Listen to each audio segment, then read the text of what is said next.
Sing it with me, Joe. Talking about My guys. my guys.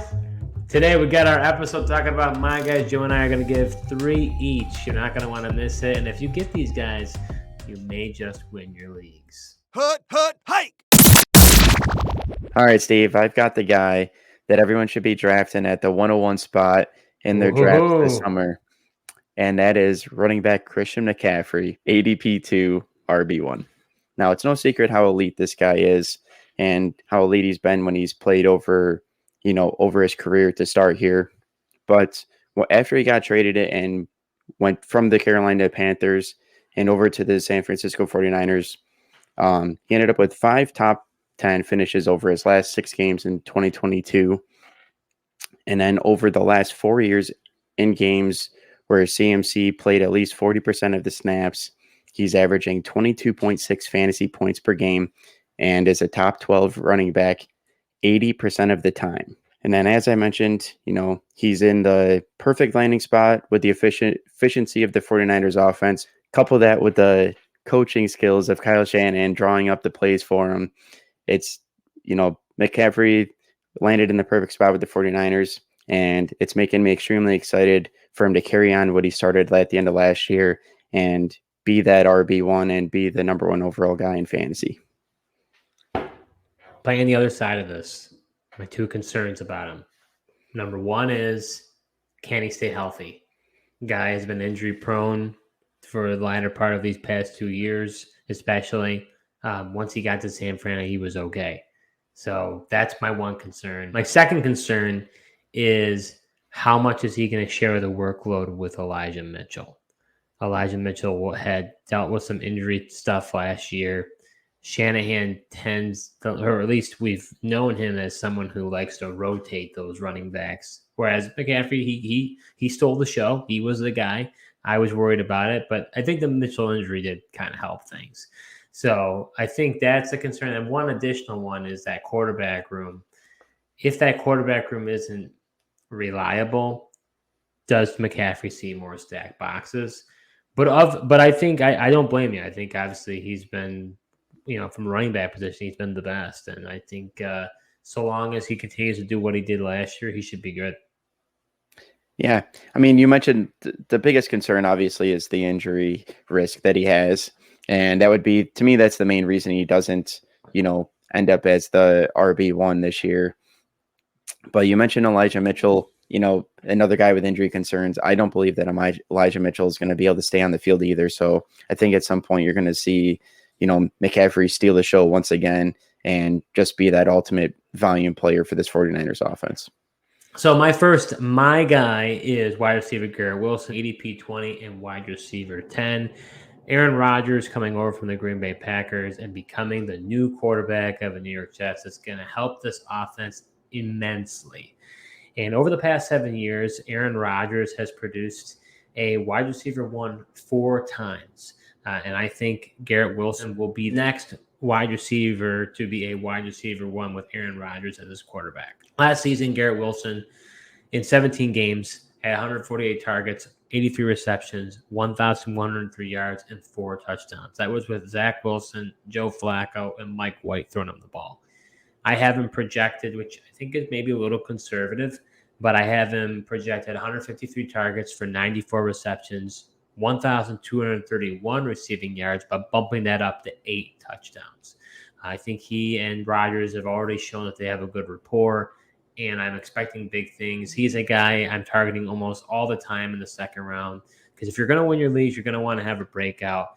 Garrett, we already know what CeeDee Lamb's going to do. We already know most likely what AJ Brown's going to do. We don't know what Garrett Wilson can do, and he could shatter expectations.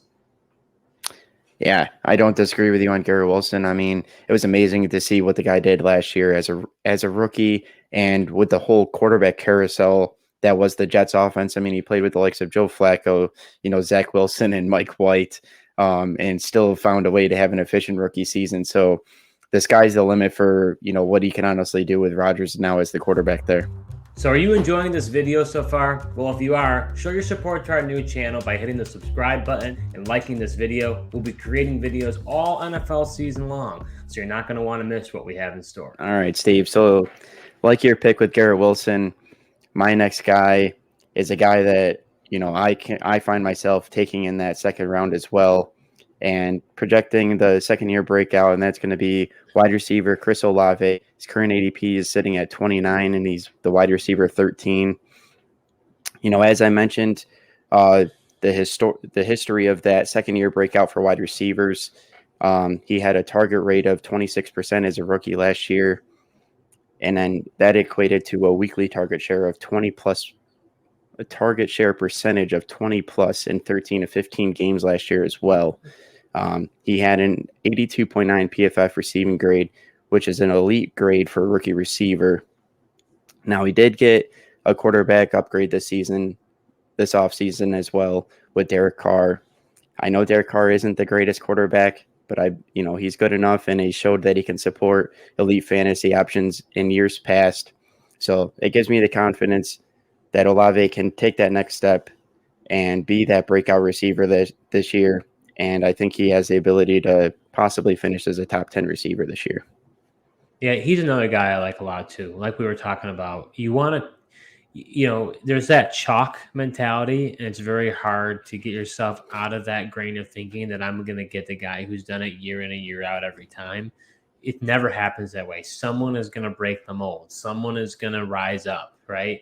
And I think Garrett Wilson and Chris Olave are two of the best options because we saw what they were able to do in their rookie years with not good quarterback play at all. And like you said, Derek Carr is not elite by any means, but he's definitely an upgrade. He's definitely going to help Olave a lot. And who's his competition for targets there? Michael Thomas can't stay healthy. Is he really going to be there for a 17-game season? I highly doubt it. I want to say Rashid Shaheed might be dealing with some sort of soft tissue injury. So that's also, contributing. So, who is he really going to be, targeting a lot? I think Olave is going to be that guy. I think both him and Wilson are going to be top 10 finishers this year. Yeah, I definitely agree. And, like you said, I mean, outside of Michael Thomas, and I, really no other receivers scare me that much. You probably look into the tight end position, with Juwan Johnson and, Foster Moreau there. But still, I mean, the deep plays down the field is going to be Chris Olave all day. Well, and Derek Carr does have a decent deep ball as well. That's only going to help Chris Olave. Yeah, for sure. I mean, we saw that last year, which was frustrating for Devontae Adams owners because we just continually saw the shots from Carr to Matt Collins down the field. So my guy is running back Bijan Robinson, ADP 9 and running back 4. Last year, the Atlanta Falcons ran the football a whopping 559 rushing attempts, which led the league.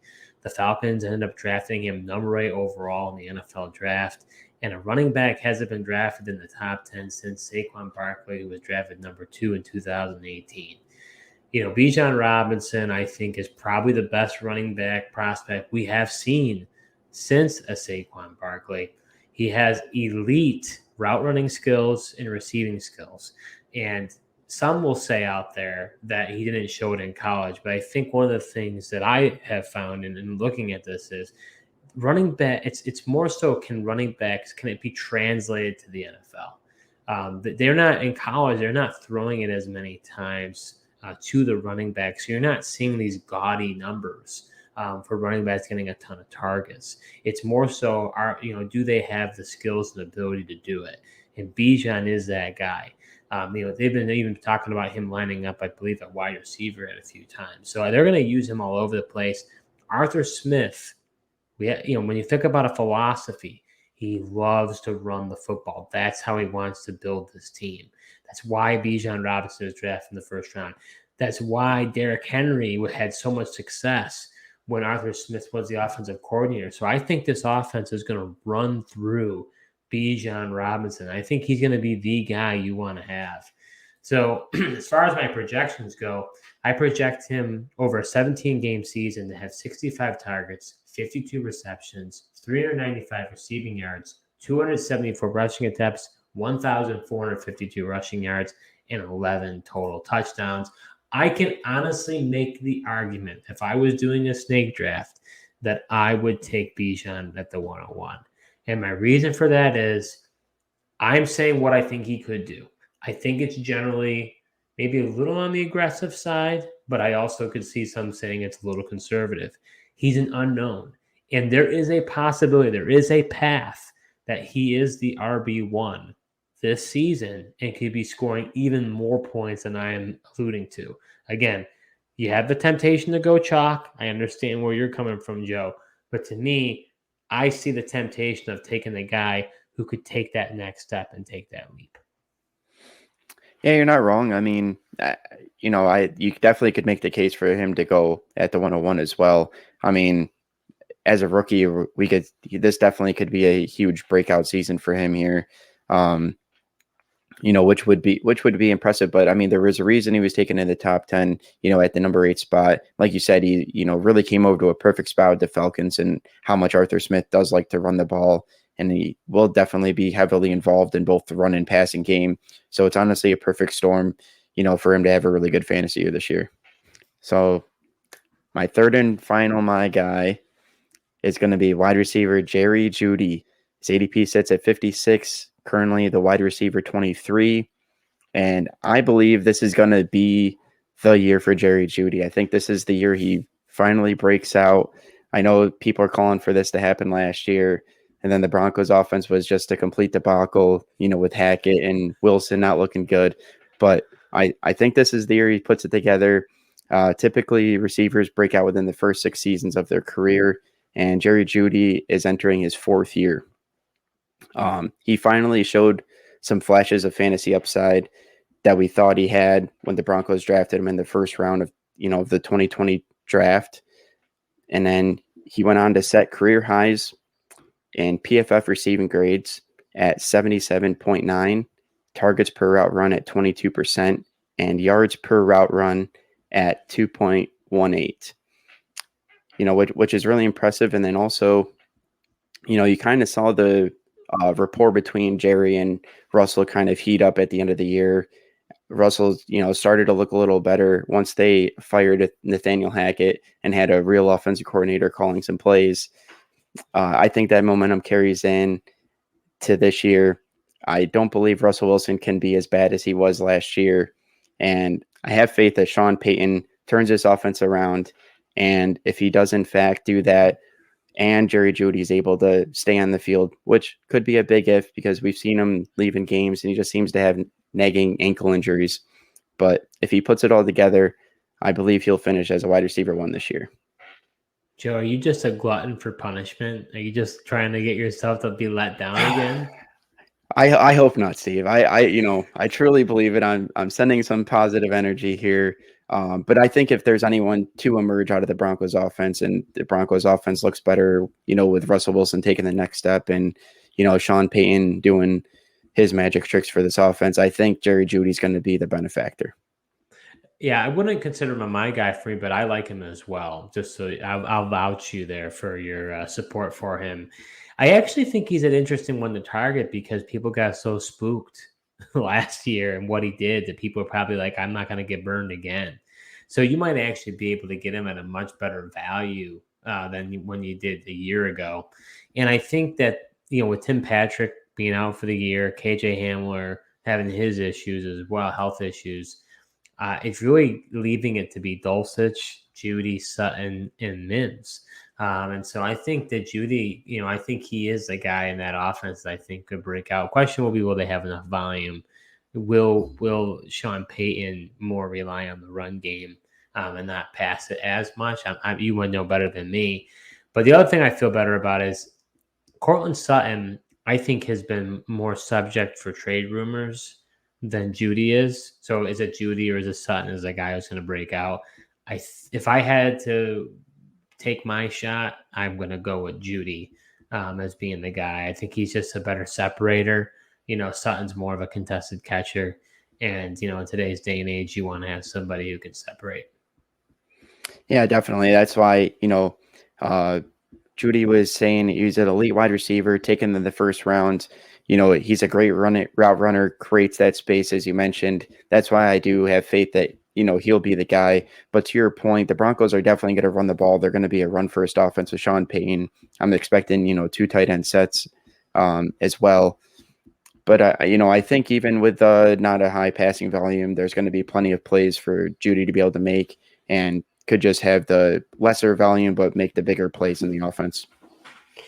So my guy will be no surprise to you, Joe, or any of you who have been watching our videos, because it just so happens that me and you, Joe, just have to go with the homer route at the end. Pick one of the guys from our respective teams. But my guy is tight end Dalton Kincaid, ADP 130 and tight end 15. I've been trying to say this as much as I can ad nauseum so people understand.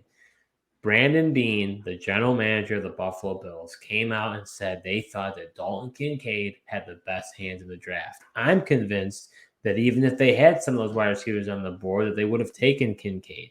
They've seen how a receiving entity at the tight end position, like Travis Kelce, has just absolutely roasted the Bills, and they're tired of not having a weapon like that themselves. Brandon Beane also said that he is going to be the F tight end, and Dawson Knox is going to be the Y tight end. What does that mean? A Y tight end is an inline blocking tight end. An F tight end, or a flex tight end, flexes out to the outside, is going to run more routes, and can be a slot receiver or receiver. We've already seen from the Buffalo Bills in their training camp that they've ran, and even preseason, they have ran way more 12 personnel, which means there's 2 tight ends on the field, more so than they did, which is showing their hand in some way that they're planning on doing this. Last season, Travis Kelce and TJ Hockenson had over 500 routes run and over 125 targets. Kelce finished at 1,338 receiving yards, Hockenson at 914 receiving yards. Dawson Knox had the 5th highest routes run amongst tight ends at 426 routes run.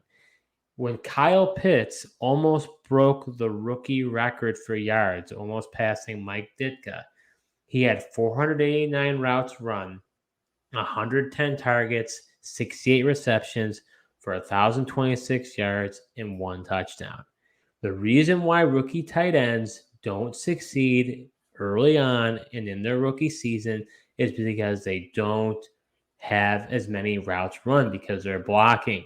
That's not going to be Dalton Kincaid's issue. Dalton Kincaid's going to be going out for passes. So if he does end up running 450 to possibly 500 routes, you're talking about him doing very, very well. The projection I have for him is, is definitely more on the aggressive end, but I could see it doing even better. But I have to be modest with my projections and honest with myself and not let my bias show through. But my projections for Dalton Kincaid in a 17-game season is 88 targets, 72 receptions, 869 receiving yards, and 7 total touchdowns. I would not be surprised if he beats the rookie record or even gets close to Kyle Pitts' rookie production. So if it's me, I'm targeting him late and everywhere I can. He is the tight end I want because I typically tend to punt tight ends. He's the perfect tight end to target. So I am all in on Dalton Kincaid. Have I convinced you, Joe? I don't think you've convinced me, Steve. I'm proud that you're really planting your flag here. This is been your guy that you've been talking about all season.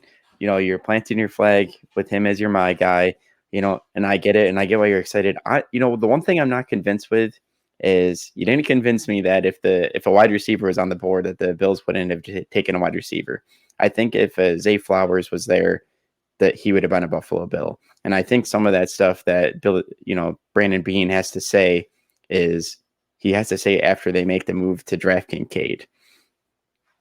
So I get the argument. I know that he's is definitely going to have more routes run than Dawson Knox. It's just historically speaking, we just haven't seen the rookie tight ends produce at that level. I know Kyle Pitts' rookie year is pretty much an outlier, but when Kyle Pitts also did that, they didn't have a Stephon Diggs on their team that needs the amount of targets, and I should say that garners that type of target share that he does. So I think that's one caveat. It's going to be interesting to see. I know you've been, targeting this guy everywhere and drafting him everywhere you can. So we'll see who's right at the end of the day. Joe, what does the Pro Football Hall of Fame have to say about history? History is meant to be broken, and it will be broken with Dalton Kincaid. All right. Well, fair enough. So you're saying he's going to break Mike Ditka's rookie record then? I wouldn't be surprised. Wow. I mean, to your point, I mean, if there is a guy to do it, it's going to be on, a Bills offense that likes to pass a ton. The volume's definitely going to be there for him potentially. It just a matter of, are those, all those targets going to actually go to him, or, are they going to go to Stephon Diggs and some of the other receivers on the team? So that concludes our My Guys episode. Hopefully you absorbed everything we said to help you win your leagues. We've been talking about sleepers, busts, breakouts. Thank you so much for watching, and until next time.